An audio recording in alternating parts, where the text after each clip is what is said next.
वचन दे बैठा था कि जो मांगना चाहते हो मांग लो। हाँ, शल्य ने सोचा नहीं होगा कि ये ऐसी मांग भी कर बैठेंगे, लेकिन मांग लिया। कर्ण का सारथी बनना स्वीकार करना पड़ा वचन की प्रतिबद्धता के कारण से।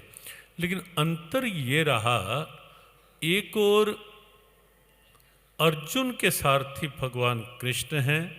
महाभारत को आप देखना पढ़ना, और कहीं कहीं ऐसी चर्चा आती है, कह दिया जाता है कि महाभारत ग्रंथ को घर में नहीं रखना चाहिए। बहुत लोग ऐसा मानने लगते हैं, और गृहस्थी को पढ़ना तो बिल्कुल नहीं चाहिए, ऐसा बहुत लोग कह देते हैं। ऐसा नहीं है, ऐसा नहीं है। महाभारत ग्रंथ जो है बड़ी दिव्य प्रेरणाओं का ग्रंथ है, विषय नहीं हमारा। बहुत अनूठी प्रेरणाओं का ग्रंथ है, हर क्षेत्र के लिए अद्भुत प्रेरणाएं हैं महाभारत ग्रंथ।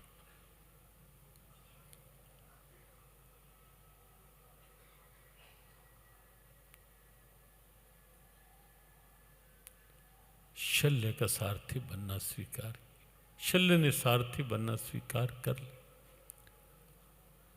एक और अर्जुन के रथ के सारथी भगवान कृष्ण हैं, एक और कर्ण के रथ के सारथी शल्य हैं। दोनों का अंतर आप देखेंगे।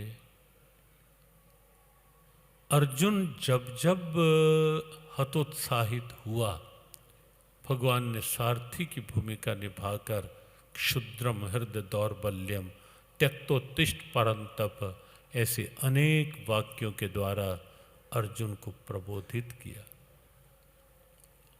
अर्जुन को जगाया, कहीं चिताया, कहीं समझाया। हर तरह से अर्जुन को कहीं वात्सल्य, कहीं प्यार, कहीं फटकार, बहुत कुछ है गीता में। कल जैसे संकेत किया था, कहीं चेतावनी, कहीं प्रेरणा, सब कुछ।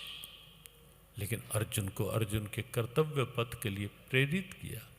लेकिन दूसरी ओर आप देखेंगे महाभारत में शल्य सारथी है।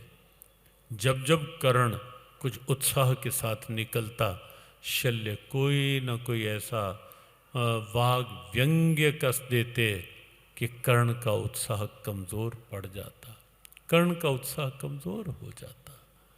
जीवन के रथ के सारथी भगवान को बनाओ, जीवन का साथी प्रभु को बनाओ।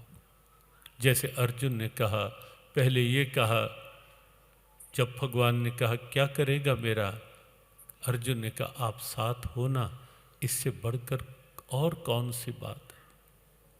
आप साथ हो मेरे, करेगा क्या, करवाएगा क्या, और कुछ नहीं, सारथी बनाओ। तो साथी अर्जुन है, साथी बनाया कृष्ण को, सारथी बनाया कृष्ण को जीवन के संघर्षों में भी।